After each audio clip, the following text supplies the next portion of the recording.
Gaddafi became angry with the lack of basic facilities. The people around him used to sit him down and try and explain to him what was happening, but Gaddafi would ask, "Why is there no electricity? Why is there no water?"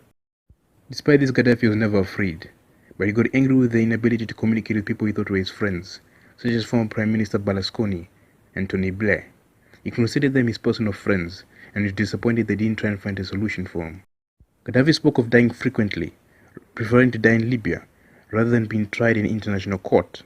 He didn't want to put neighboring countries in an awkward position by going there, which was part of the reason he remained in Libya. He grew desperate in traveling to his birthplace, the village of Jeruf, some 30 kilometers west of Sirte. Mutassim and Gaddafi came to the conclusion to flee to Jeruf on the 20th of October after certain death was guaranteed by staying in District 2. It was a suicide mission, but Gaddafi was determined to reach his birthplace with the intention of dying there.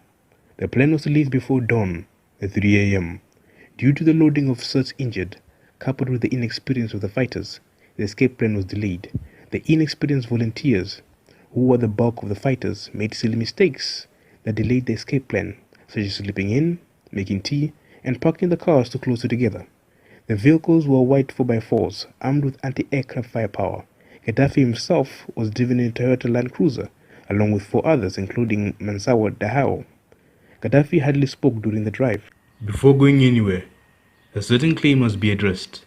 There are some people who claim that Gaddafi was in contact with NATO who promised him a safe passageway out of Sirte. This claim was boasted by American investigative journalist Wayne Manson, who claims Gaddafi was double-crossed upon leaving Sirte, then executed. He claims that on early October 19th, Twitter messages reported the presence of white flags across Sirte. He claims Gaddafi was told to surrender to the rebels before morning prayers at 5 a.m., but it was decided that the surrender occurred after the sun was well up, so the white flags could be clearly visible. However, Mr. Wayne continued, Gaddafi attempted to flee Sirte and to avoid surrender. Other sources on the same line as Mr. Wayne claim Gaddafi had continuous diplomatic communications with the UK.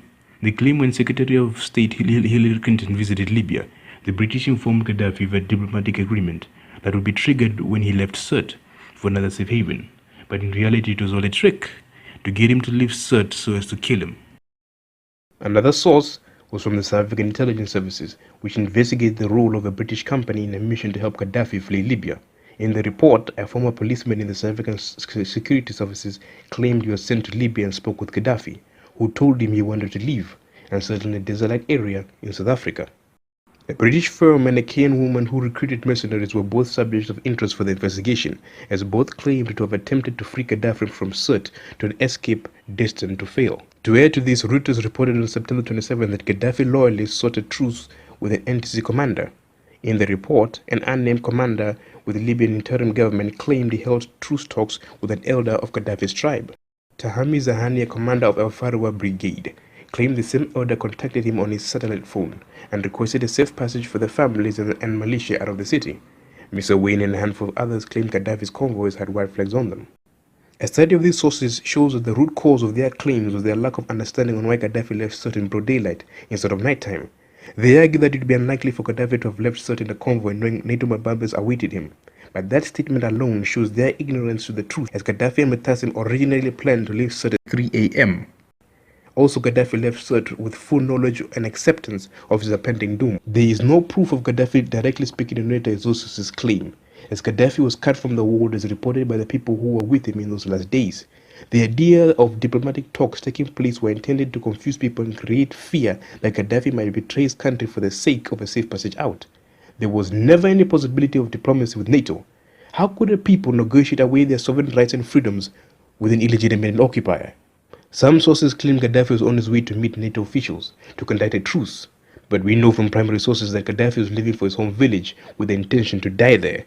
There is no proof of white flags across Sirte, at least not in District 2 or on Gaddafi's convoy.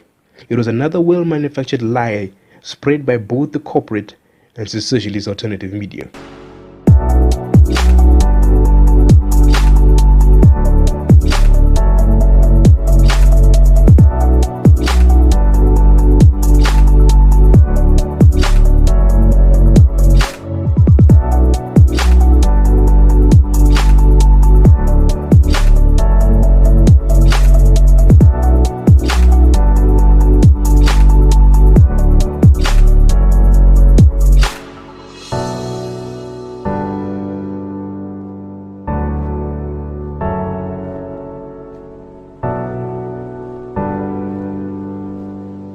They left Sirte at 8 a.m., a shocking 5 hours after the intended time of departure.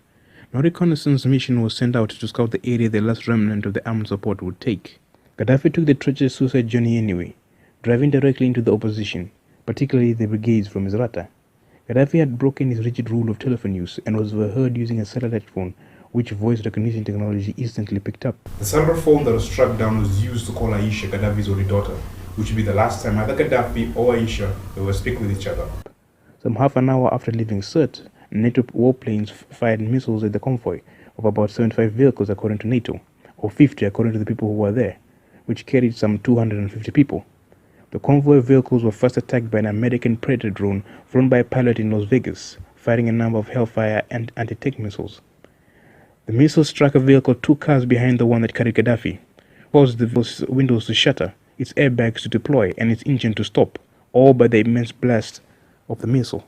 Gaddafi sustained a light injury to the head from shattered glass. He was taken out of the vehicle by Mansour Dahou and they fled together by foot towards a small building near Calvet under the road, but they were met by rapid fire of the rebels. Then a second NATO airstrike carried out by French jets followed, which targeted the vehicles.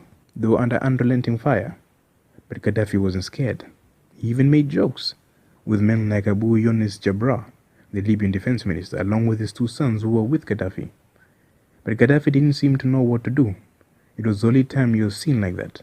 Those were split off into 2 groups, one led by Mutassim with some 7 fighters, who left his father with the words, "I'll find a way out for you." The other group was led by Mansour Dahou, along with Hanish Nasr, Abu Younis Jabra, Jabra's 2 sons, some 6 volunteer fighters, and of course Gaddafi himself. It was Mansour Dahou who took the decision to make the sprint to the main road, toward a drainage pipe which would lead to a series of farms. The escape ended with heavy fire from fighters who surrounded them by the drainage pipe.